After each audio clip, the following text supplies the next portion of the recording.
안녕하세요, 여러분. 사실 우리는 매일매일 논증의 세계 속에서 살고 있어요. 뉴스 기사를 보든 친구랑 대화를 하든 우리는 끊임없이 누군가를 설득하거나 또 설득당하고 있죠. 그래서 오늘은 바로 그 논증이라는 게임의 규칙, 즉 논리학의 아주 기본적인 원리들을 한번 제대로 파헤쳐보려고 합니다. 자, 그럼 시작해볼까요? 루이스 캐럴의 이 말이 참 재밌죠? 그러니까 논리라는 게 그냥 막 어렵고 똑똑해 보이는 말이 아니라는 거예요. 생각을 명확하게 딱 정리해주고 어떤 결론이 나올 수밖에 없는지 판단하게 해주는 일종의 규칙들의 집합 같은 겁니다. 좋아요. 그럼 먼저 이 게임의 무대부터 한번 살펴볼까요? 우리가 논증이라고 할 때 논리학에서는 이걸 대체 뭐라고 생각하는 걸까요? 자, 여기서 중요한 거, 논리학에서 말하는 논증은 우리가 흔히 생각하는 말싸움이 절대 아니에요. 누가 이기냐, 지냐가 중요한 게 아니란 말이죠. 논증은 그냥 몇 가지 출발점, 이걸 전제라고 하는데요. 이 전제들에서 시작해서 어떤 결론에 이르는 그 생각의 과정 전체를 말합니다. 그래서 중요한 건 딱 하나, 그 과정이 논리적으로 말이 되느냐, 바로 이겁니다.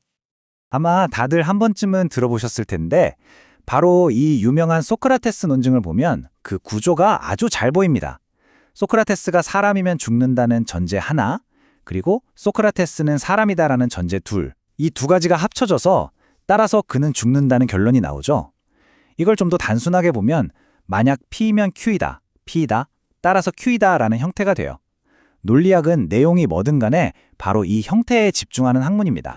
자, 이제 논증이 뭔지 감이 좀 오셨죠? 그럼 이제 이 논리 게임에서 쓸 수 있는 아주 그냥 강력한 필살기 두 개를 알려드릴게요.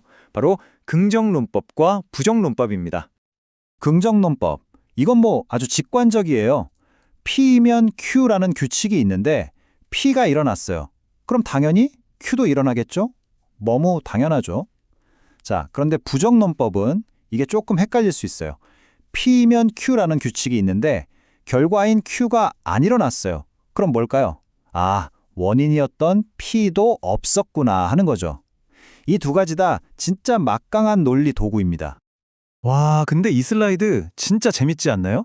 인지심리학 연구 결과인데요. 대학생들한테 물어봤더니 긍정론법은 거의 100%다 이해하는데 부정론법을 제대로 이해하고 쓰는 사람은 60%도 채 안 된다는 거예요. 이게 뭘 의미하겠어요? 그만큼 우리가 평소에 잘 안 쓰는 의식적으로 훈련해야 하는 사고방식이라는 거죠. 자, 좋은 기술이 있으면 꼭 그걸 흉내내는 반칙 기술도 있기 마련이잖아요. 논리 게임도 똑같습니다. 지금부터는 이 함정들을 어떻게 딱 잡아내는지 알려드릴게요. 긍정론법이랑 진짜 비슷하게 생겨서 속기 딱 좋은 후건 긍정의 오류입니다. 한번 보세요. 비가 오면 땅이 젖는다. 오케이. 근데 땅이 젖었네? 그럼 비가 왔구나 라고 말할 수 있을까요? 아닐 수도 있죠. 누가 물을 뿌렸을 수도 있잖아요. 스프링클러처럼요. 그쵸? 결과를 보고 원인을 무조건 단정하는 것. 이게 바로 논리적 오류입니다. 자, 이번엔 부정론법의 짝퉁, 전건부정의 오류입니다. 티켓이 있으면 들어갈 수 있다. 좋아요. 그런데 나 티켓 없는데? 그럼 난 절대 못 들어가겠네? 라고 단정할 수 있을까요? 글쎄요. 다른 방법으로 들어갈 수도 있잖아요.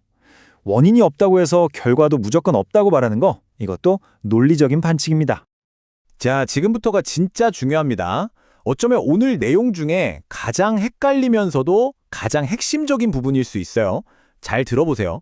논증의 구조가 완벽하다고 해서 그 결론이 무조건 진실은 아니라는 겁니다. 이 캐나다 예시를 한번 볼까요? 형태만 보면 P면 Q이다, P이다, 따라서 Q이다.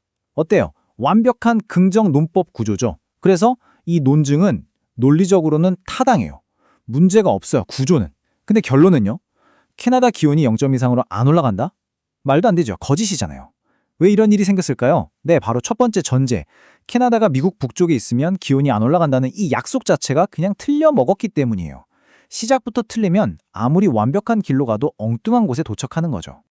자, 그럼 반대 케이스도 한번 볼까요? 이 뉴욕 논증은 P면 Q이다, Q이다, 그래서 P이다. 아까 봤던 후건 긍정의 오류죠? 구조적으로는 완전히 틀렸어요. 부당합니다. 근데 이상하게도 전제도 참이고 결론도 참이에요. 뉴욕은 높은 빌딩이 있고 대도시 맞잖아요. 이게 뭘 보여주냐면요. 결론이 우연히 맞아떨어졌다고 해서 그 주장을 펼치는 과정까지 논리적이라고 착각하면 안 된다는 거예요. 정말 중요한 포인트입니다. 자, 이제 거의 다 왔습니다. 이 모든 조각들을 하나로 합쳐볼 시간이에요. 논리학의 최종 보스, 우리가 진짜 추구해야 할 궁극의 목표는 뭘까요? 바로 건전한 논증입니다. 바로 이겁니다. 건전한 논증. 이건 딱 두 가지 조건을 모두 만족해야 해요. 첫째, 뼈대, 즉 논리적 구조가 빈틈없이 타당해야 하고요. 둘째, 그 뼈대에 붙는 살, 즉 모든 전제들이 하나도 빠짐없이 참이어야 합니다. 이 두 가지가 딱 맞아떨어질 때 그때 비로소 우리는 그 결론을 100% 믿을 수 있게 되는 겁니다. 이게 바로 논리적 추론의 골드 스탠다드라고 할 수 있죠. 이게 말로만 들으면 좀 어렵잖아요. 실제 우리 생활에서 어떻게 쓰이는지 한번 볼게요. 제가 안경을 잃어버렸다고 쳐보죠. 자, 추리 시작합니다. 1단계. 내가 부엌에 갔다면 안경을 봤을 거야 라는 규칙을 만들었어요. 근데 2단계. 나 안경 못 봤는데? 자, 여기서 부정론법을 쓰는 겁니다. 그럼 무슨 결론이 나오죠? 나는 부엌에 가지 않았다. 그렇죠. 자, 3단계. 나는 거실 아니면 부엌에 있었어. 근데 방금 부엌엔 없었다는 걸 알아냈잖아요. 그럼 남는 건 나는 거실에 있었다. 마지막 4단계입니다. 거실에 있었다면 안경은 커피 테이블 위에 있다는 규칙이 있었어요. 여기에 나는 거실에 있었다는 사실을 딱 대입하면 긍정론법이죠. 그럼 찾았다. 안경은 커피 테이블 위에 있는 거네요. 어때요? 이렇게 타당한 논리 규칙들을 착착착 연결하니까 복잡해 보이던 문제도 아주 명확한 결론에 도달하죠. 이게 바로 논리가 가진 진짜 힘입니다. 오늘 우리는 논증이라는 게임의 규칙을 배웠습니다. 어떤 주장의 뼈대가 튼튼한지, 즉 타당한지를 보는 법, 그리고 그 뼈대에 붙은 살이 진짜인지, 즉 전제가 참이어서 결국 건전한 주장이 되는지를 구별하는 법을요. 이제 여러분은 새로운 무기를 얻으신 거예요. 앞으로 매일같이 듣게 될 수많은 뉴스, 주장, 광고들을 한번 이 건전성이라는 필터로 걸러보시는 건 어떨까요? 과연 몇 개나 통과할 수 있을까요?